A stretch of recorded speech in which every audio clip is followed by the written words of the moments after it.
जे ठाकरे गटाचे नेते संजय राऊत यांचं नरकातला स्वर्ग हे पुस्तक प्रकाशित झालं आणि त्या पुस्तकाला जवळपास आता 15 दिवस होत आहेत. 15 दिवसापूर्वी पुस्तक प्रकाशनाच्या वेळी म्हणणारे संदीप देशपांडे पुस्तक विकत घेऊन वाचणार नाही म्हणणारे आज त्यांनी फोटो टाकलेला आहे. नाही, मी असं म्हटलं नव्हतं विकत घेऊन वाचणार नाही किंवा काय. मी म्हटलं की त्याच्यामध्ये ज्या गोष्टी बाहेर आलेल्या आहेत त्यावेळेला की त्याच्यापेक्षा ईडीनी काय त्यांची चौकशी केली हे मला वाटतं त्यांनी लिहायला पाहिजे होतं. पण त्यावेळेला ज्या गोष्टी आल्या त्या सगळ्या मीडियामध्ये होत्या, मीडियातनं समजत होत्या. म्हटलं नेमकं काय आहे पुस्तकात ते वाचून बघावं. मी वाचलं आणि वाचल्यानंतर माझा सविस्तर अभिप्राय जो आहे तो मी संजय राऊतांना पत्र लिहून कळवेन. पुस्तक वाचताना फोटो जो तुम्ही ट्विटरवरती टाकलाय त्याला जे कॅप्शन दिले त्यावरून चर्चा होत आहे की यात लपवण्यासारखं काही नाही. अगदी हेच कॅप्शन संजय राऊत यांनी राज ठाकरेंना पुस्तक ज्या वेळेला पाठवलं तेच कॅप्शन त्यांनी दिलेलं होतं. नेमकं याचा मतितार्थ काय घ्यायचं? नाही म्हणजे पुस्तक मी वाचतोय, याच्यात लपून वाचण्यासारखं काही गरज नाही, ओपनली वाचतोय म्हणून मी ते तसं लिहिलं कॅप्शन. संदीप देशपांडेंनी पुस्तक विकत घेऊन वाचले की त्यांनाही भेट मिळाली? नाही, मला भेट नाही मिळाली. आणि विकत घेऊन वाचलेलं नेहमी चांगलं असतं, त्याच्यावर तुम्हाला खरा अभिप्राय देता येतो. समजा कोणी गिफ्ट केलं पुस्तक तर ते चांगलंच म्हणावं लागतं.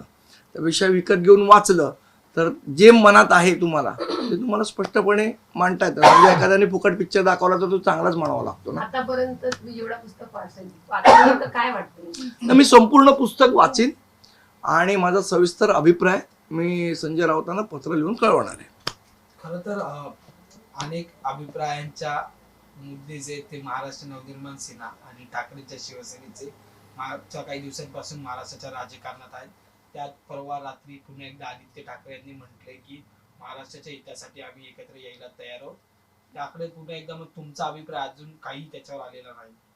नाही, ह्याच्यात बघा असं आहे, काल मी तुमच्याचकडे बातमी बघितली की काय बोलायला मनाई केली आहे वगैरे वगैरे, असा काही भाग नाही आहे. पण रोज रोज नुसतं आम्ही सकारात्मक आहोत असं बोलून कसं काय होऊ शकते युती, हे मला असं वाटतं जे बोलणारे आहेत त्यांनाच माहीत असेल. आमची भूमिका स्पष्ट आहे. ज्या दिवशी सन्माननीय राजसाहेबांकडे हा प्रस्ताव येईल त्या दिवशी ते त्याच्यावर निर्णय घेतील. आता काय झालंय तुम्हाला सांगतो. आता जे झालंय ते हिंदीचा एक शेर आहे तेच चालू आहे, जे शिवसेना उबाटाकडनं चालू आहे.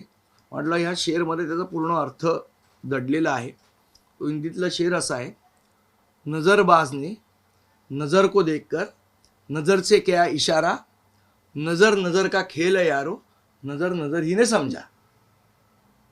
हे सगळं दुरून डोंगर साजरे आहेत. याच्यामध्ये कुठलेही ठोस कुठला प्रस्ताव आम्हाला आलेला नाही. ज्या दिवशी येईल त्या दिवशी निश्चितपणे सन्माननीय राजसाहेब ठाकरे योग्य तो निर्णय त्याच्यावर घेतील. हा नजरेचा इशारा सत्यावर कधी होतो? म्हणजे चर्चा सुरू झालेली आहे. मी तुम्हाला तेच सांगितलं ना, सध्या तर काही नाहीच आहे आमच्याकडे. जोपर्यंत ठोस पर्यायी कुठला प्रस्ताव येत नाही तोपर्यंत त्याच्यावर आम्हाला उत्तर देता येणार नाही. आणि त्याच्यावर जो काही निर्णय घ्यायचा आहे तो राजसाहेब घेतील. ठाकरेंकडून पहिला प्रस्ताव यावा अशी. हे बघा असं आहे, 2014 आणि 2017 आमची जीप फोडलेली आहे, त्यामुळे आम्ही ताक सुद्धा फुंकून पिणार आहोत. सर, हिंदी सक्ती मागे घेण्याची एक मिनिट, तुम्ही म्हणतात की ताक फुकून प्यायला हवं, पण तुमचे जे पक्षातले काही लोक आहेत ते म्हणतात की आता ज्या युतीच्या चर्चा आहेत त्या चांगल्या मार्गाने सुरू आहेत. आणि स्वतः अविनाश जाधव यांनी म्हटलंय की चर्चा सुरू झालेल्या आहेत. नाही, चर्चा आमची कोणाची काही चालू झालेली नाही. राज ठाकरेंनी दादा भुसेंना पत्र लिहिलेलं आहे की अध्यादेश कधी अंमलात आणणार आहात, त्या संदर्भात नेमकं काय पुढची भूमिका असणार आहे मनसे? नाही, असं आहे की सरकारने घोषणा केलेली होती की हिंदीची सक्ती आम्ही मागे घेतली आहे म्हणून. वाटतं ते प्रत्यक्षात कागदावर उतरणं गरजेचं आहे. त्यामुळे आम्ही सांगितलं की याच्या पुढे जी पहिलीपासून त्रिसूत्री भाषा याच्याऐवजी द्विभाषाचे जे सूत्र आहे ते लागू करणार म्हणून सरकारने सांगितलेलं ते कागदावर आलं पाहिजे आणि ते काढतील असं आम्हाला आशा आहे त्यांच्याकडनं. एकीकडे शिवसेना ठाकरे गट आणि दुसरीकडे शिवसेना शिंदे गट दोन्ही सातत्याने ठाकरे गटांनी अजूनही भेटी दिली नसली तरी ते सांगतायत की आम्हाला एकत्र येण्यासाठी आम्ही सकारात्मक आहोत.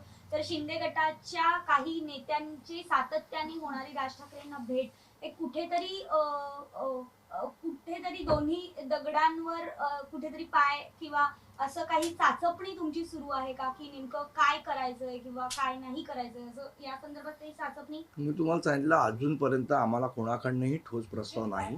ज्यावेळेला तो प्रस्ताव येईल त्यावेळेला त्याच्यावर योग्य तो निर्णय राजसाहेब ठाकरे घेतील. 100 वर्ष जरी महाराष्ट्रात राहिलो तरी आणि ब्राह्मण देवाला महाराष्ट्राचा मुख्यमंत्री केला तरी महाराष्ट्राची स्थिती सुधारणार नाही, असं वामनराव चटप म्हणालेले आहेत. कोण आहे ते?